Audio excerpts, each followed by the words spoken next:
Social media में एक तस्वीर बड़ी तेजी से वायरल हो रही है।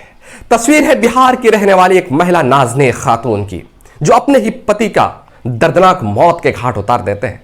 पति चूंकि रहते हैं विदेश में और यहां पर अपनी तन्हाई को दूर करने के लिए एक प्रेमी रोहित कुमार को दिल दे बैठती है और रोहित कुमार के साथ रंगरेलियां मनाते हैं, रोहित कुमार के साथ शारीरिक संबंध बनाते हैं। पति घर पे आते हैं और प्रेमी के साथ मिलकर के ऐसा खौफनाक साजिश रचते हैं कि पति के दर्दनाक मौत के घाट उतार देते हैं। मैं बात कर रहा हूं 4 अगस्त 2024 की। बिहार प्रदेश का एक जिला लगता है मोतिहारी।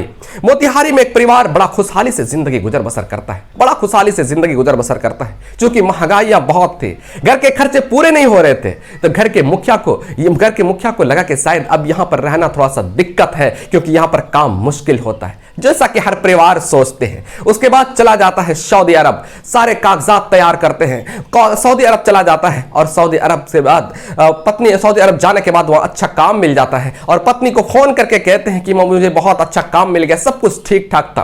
पत्नी भी खुश थी। उसके बाद पैसे टाइम टाइम पर भेजते थे। एक दिन ऐसा होता है जो कि पत्नी के मोबाइल पर एक नंबर से मिस कॉल आता है। मिस कॉल जब बैक करते हैं तो वो मायके के बगल के गांव का, यानी कि पत्नी के मायके के बगल के गांव का एक लड़का होता है रोहित कुमार। अब वो रोहित कुमार का वो नंबर होता है और ये बैक कॉल करते हैं और बताती है, तो वो भी बताते हैं कि मैं यहीं आपके मायके का जो बगल का गांव है उसी गांव से जो है ना मैं ताल्लुक रखता हूं। अब यहीं से दोस्ती की सिलसिला शुरू होती है, यहीं से दोस्ती की सिलसिला शुरू होती है। दोनों एक दूसरे का हाल पूछते हैं और धीरे धीरे दोस्ती कब प्यार में बदल जाता है पता भी नहीं चलता। और जब फिर प्यार जब हो जाता है और फिर दोनों एक दूसरे की जीने मरने की कस्में खा लेते हैं। और जब भी ये महिला को जरूरत पड़ती थी और वो तब रोहित को बुला लिया करते थे और घर में रंगरेलियां मनाते थे। रात भर पति पत्नी की तरह एक बेड पर सोते थे। अब ये सिलसिला चूंकि थमने का नाम नहीं ले रहा था, ये सिलसिला 3 साल तक लगातार ऐसे ही सिलसिला चलता है। उसके बाद 2024 में जुलाई में पति आ जाते हैं। जब पति 2024 को जुलाई में आ जाते हैं और जुलाई 2024 को जब पति घर आते हैं तो अपनी पत्नी के लिए बहुत सारे गिफ्ट लाए थे, पत्नी के लिए कपड़े लाए थे, बहुत सारी शौक की चीजों को लाए थे। उसके बाद फिर जो है ना अब पत्नी को नागवार गुजरने लगा, क्योंकि पत्नी तो रंगरेलियां मनाती थी और प्रेमी के साथ। अब ये पति बीच में जो है ना बाधक बनने लगा। उसके बाद फिर अचानक 4 अगस्त 2024 का वो दिन आता है।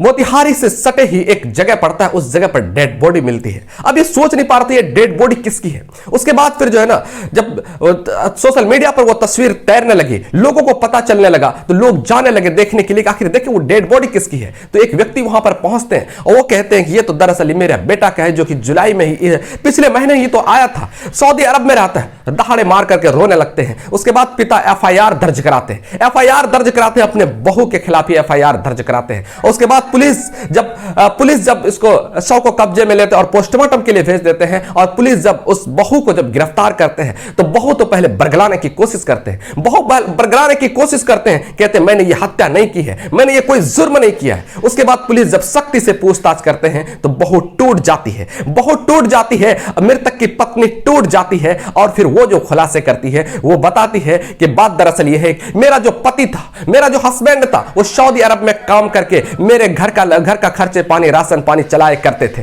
अब जो है ना इसी बीच में तन्हाई मुझे बर्दाश्त नहीं हुई और मैंने एक लड़के से दोस्ती कर ली। वो लड़के भी पहले से शादीशुदा है और मेरे भी 3 बच्चे हैं। मेरे 10 साल पहले शादी हुई थी और जब भी मौका मिलता था तब तो अपने प्रेमी के साथ रंगरेलियां मनाया करते थे और वो भी मेरे साथ रंगरेलियां मनाया करते थे। वो भी अपनी पत्नी को छोड़ करके मेरे साथ शादी करना चाहते थे। हम दोनों का प्लानिंग था शादी करने का। उसके बाद फिर पति चूंकि बाधक बन रहा था, इसीलिए मैंने प्रेमी से चर्चा की, इसको रास्ते से हटा देते हैं और तब मेरे लिए रास्ता आसान हो जाएगी और उसके बाद फिर हम दोनों एक नई जिंदगी जिएंगे। तो पत्नी को जो है ना पुलिस गिरफ्तार करते हैं और आरोपी में और इस घटना